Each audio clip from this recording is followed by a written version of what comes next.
di dalam proses kegiatan kita, proses belajar mengajar, apa yang saya jelaskan, sebaiknya pertanyaannya mengarah kepada apa yang saya jelaskan. Iya, Karena supaya tidak begini, melebar.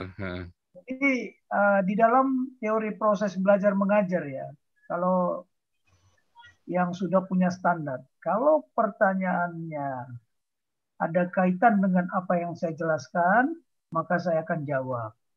Kalau pertanyaannya nggak ada kaitannya sama yang saya jelaskan, Skip. tidak akan saya Ya, jawab. di skip aja supaya tidak Kalau melebar. pertanyaannya ada dengan apa yang akan saya jelaskan, lebih baik nanti saya jawab, kan begitu. Tapi nggak apa-apa lah. Ini kan namanya proses belajar mengajar ya. Cuman the next Karena, kita harus disiplin Pak Jenderal. Jadi yang tidak ya, nyambung dengan tema, kita oke. skip gitu loh. Kita Ya, stop. Ya, tapi nggak apa-apa lah. Ini ya, memang kita kan baru merangkak ya. ya.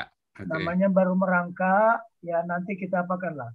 Saya soalnya sudah makan garam ya di dalam belajar mengajar ini. Nanti kalau saya pamerkan kaget-kaget, seorang kolonel bisa ngajarin jenderal bintang 4, kumpul semua rame-rame kan gitu.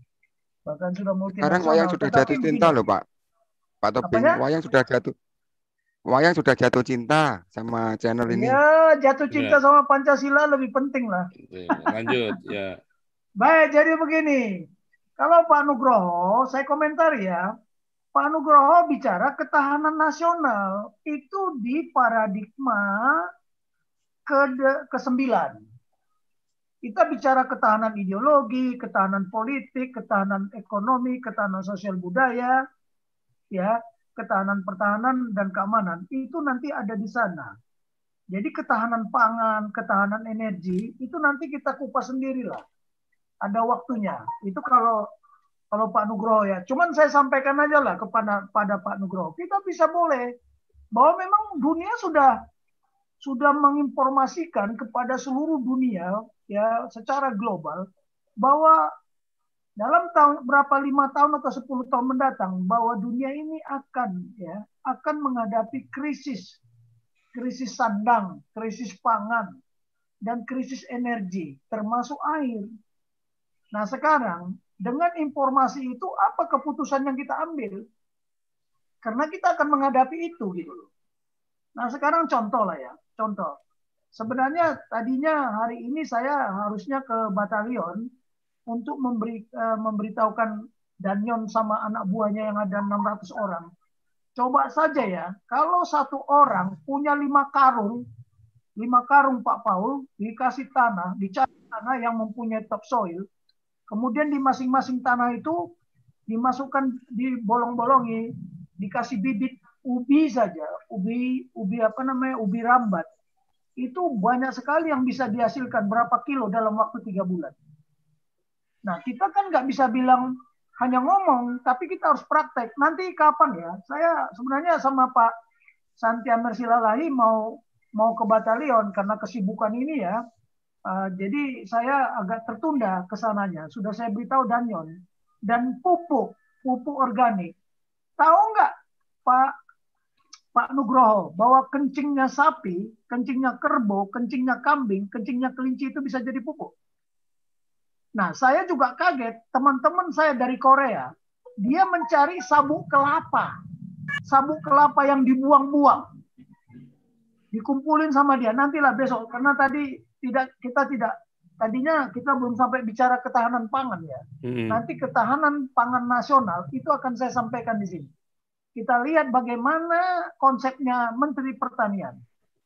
Pertahanan kita juga akan saya sampaikan di sini. Biar terbuka semua. Kayak Pak Tambunan tadi bilang, aduh, Koni mah murid gue. Besok saya suruh tampil si Koni.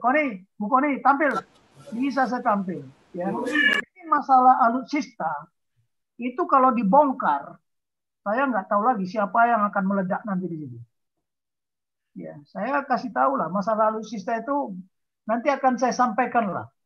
Apa kalau kita mau pengadaan alutsista atau membeli alutsista, itu ada 15 persyaratan.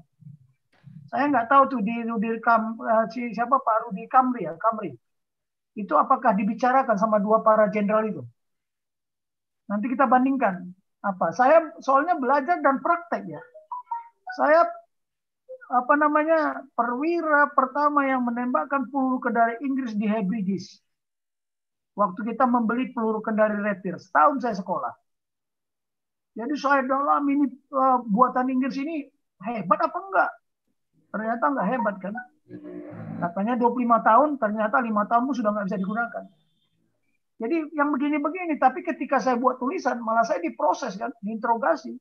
Kamu ini disekolahkan bukan untuk menjelek-jelekan, tapi nanti itulah masalah pertahanan ya.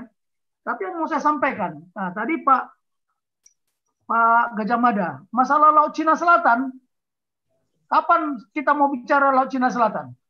Saya akan tayangkan, karena saya sudah sampaikan konsep saya itu kepada Panglima dulu Laksamana Widodo, ya, yang Angkatan Laut. Saya diperintahkan membuat satu konsep. Apa dampak perang Laut Cina Selatan terhadap Indonesia? Sementara kita bukan claimant state, ya. Kita Indonesia yang bukan claimant state. Kalau Vietnam, Filipina, Brunei, Malaysia, ya, Taiwan itu claimant state. Kita hanya bersenggolan sama yang dibilang nine dash line. Tapi saya mau kasih tahu, kalau mereka berperang, saya sudah siapkan kok itu konsepnya besok. Saya tayangkan lah nanti ya. Jadi jangan dikira enggak. Dan ini sudah mulai ditindaklanjuti. Perlunya dibentuk komando gabungan. Komando gabungan wilayah pertahanan 1, wilayah pertahanan 2, dan wilayah pertahanan 3. Tapi mereka ini baru dibentuk Desember yang lalu. Bagaimana mereka mau bergerak? Doktrinnya aja belum siap, alutsistanya aja belum siap.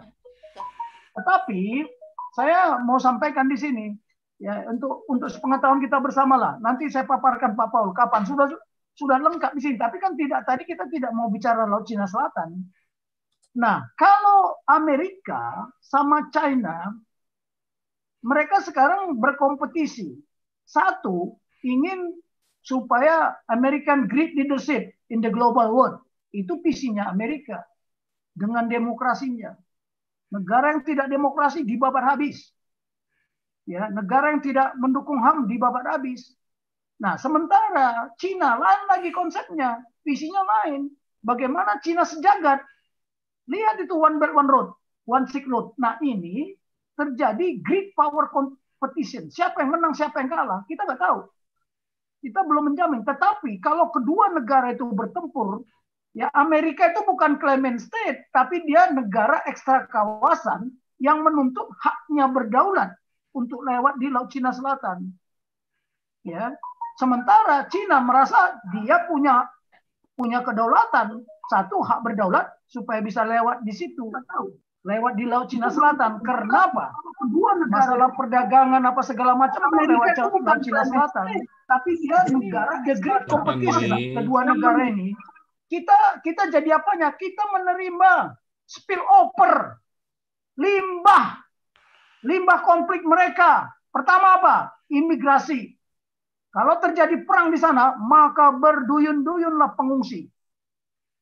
Itu yang harus dipikirkan Indonesia. Di mana mereka mau ditampung?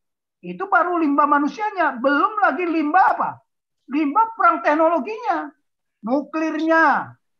Ini yang harus dipikirkan Indonesia. Saya sudah sampaikan kok itu. Nanti saya buktikan bahwa saya sudah sampaikan dan sudah saya paparkan. Dan waktu itu sudah disampaikan oleh Pak Widodo ke SBY.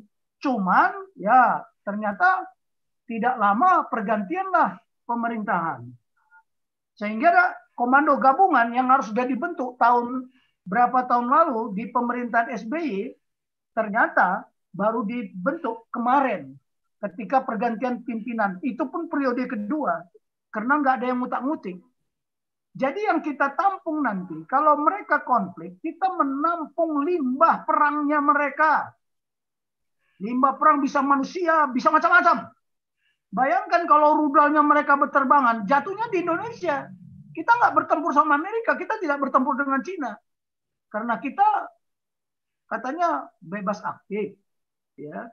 Ini jadi nanti tentang masalah China akan kita tayangkan di sini ya. Bagaimana saya membuat konsep itu dan sudah mulai ditindaklanjuti. Makanya baru dibentuk Komando Gabungan 3, tapi mereka belum siaga, belum siap.